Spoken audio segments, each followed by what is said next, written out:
Hello there, Tarot Tube. So in last scene, I had this wonderful winter manicure, and now I'm back to my usual short nails, kind of raggedy looking, because I wanted to make a point about imperfection. And you're probably wondering, why are these decks together? That seems like an unlikely pairing. Well, they don't really go together, obviously.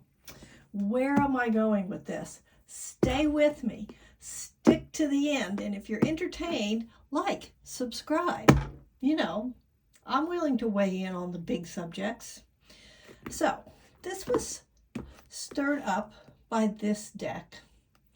So, the Stardust Wanderer is it's a Kickstarter, and the creator, there were mistakes. Mistakes were made.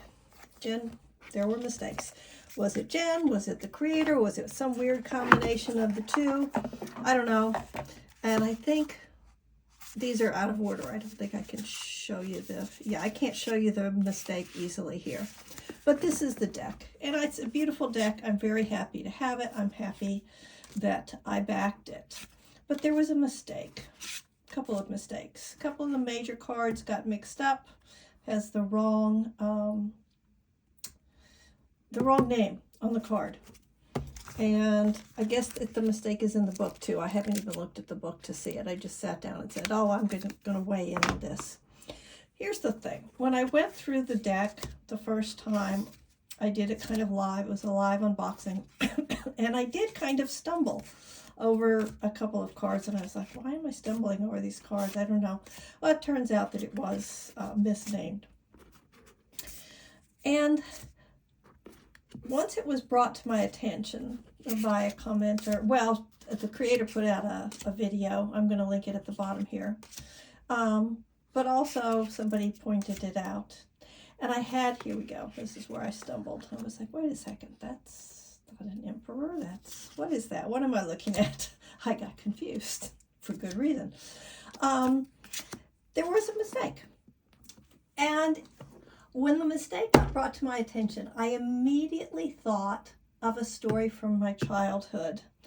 I've been on this earth now. I'm 3 days short of being here for 66 years. So I've been here for a little while. And approximately 60 years ago, I have a pretty clear memory of sitting outside in my yard and thinking, how do adults always get it right? Because I was making mistakes in school. I was making spelling mistakes. You know, I would write something. I was sure I had it right. I would turn it in and then I would get it back and there would be, you know, like red ink on it. And I would just say to myself, I don't understand this. How am I ever going to get to a place where I always can get it right like the grown-ups do? Imagine, here's the punchline, people. Imagine my relief when I realized that the grown-ups didn't get it always right. Wow, that was a burden lifted. And that's kind of how I'm feeling about this. Okay, it's a mistake. I know what the cards are and what they mean. And I'm not going to get the stickers. I'm not going to put the sticker on. I'm just going to use this deck as it is. I'm going to say, hey, you know what? Life is imperfect. And this deck is imperfect. And I'm still liking it. I'm still loving the art. I'm still really happy to have it. Because it's unique. It's taking a place. Space Pirates? Come on. Do you have any Space Pirate decks? I don't think so. So I'm thrilled to have it. All the reasons that I liked it in my first video still exist. So then I thought, well, you know, like, is this a unique occurrence? No, it is not a unique occurrence. Those of you who have bought the Witch's Garden Tarot when it first came out, let me change the angle here. You know that there were mistakes in this deck. And this wasn't an indie publication. This is Llewellyn. Llewellyn, folks. Whoops, wrong way. And, whoops, sorry about that. If you paid full retail, you paid, it wasn't cheap. It was $32, $33 plus tax, right? And eventually Llewellyn did come up with a solution. If you have the deck with the the mistakes in the cards, contact Llewellyn. They'll take care of you. But I just want to point out that this is a major publishing house that shipped out I don't know how many of these decks incorrectly. Nobody caught it. It wasn't until we had it in our hands. So it doesn't make any difference that it was just this indie creator doing this, making a mistake. Big, well-established publishing houses make mistakes. And to the extent of their resources, both of these creators are making an effort to make it right for the users of their decks, and they are to be applauded for owning up to the mistake and addressing it. Somewhat related to this, to the best of my knowledge, there is no mistake in this Heart Aligned deck that Kimberly Sand did. And I was going to show you the other deck that is making this point, but I think I rehomed it because I don't think I have it anymore. But my point is, the other thing people are complaining about, they're like, oh, well, so if you have the first edition, you have a mistake. But if you get the second edition, everything's going to be just fine, right? So the first edition people got cheated. Did we, though? Did we really get cheated? I don't think so. Here's the first edition of the Heart Aligned Affirmations Oracle. It is beautiful. Just beautiful. Look at this. Look at it. Look at the back. It's gorgeous. The whole thing. Now, it doesn't show up very well on camera, but see how there's like a little heart there? So that's part of it, how you use the deck. So Kimberly Sand is redoing this deck. So there's going to be a new edition of this coming out.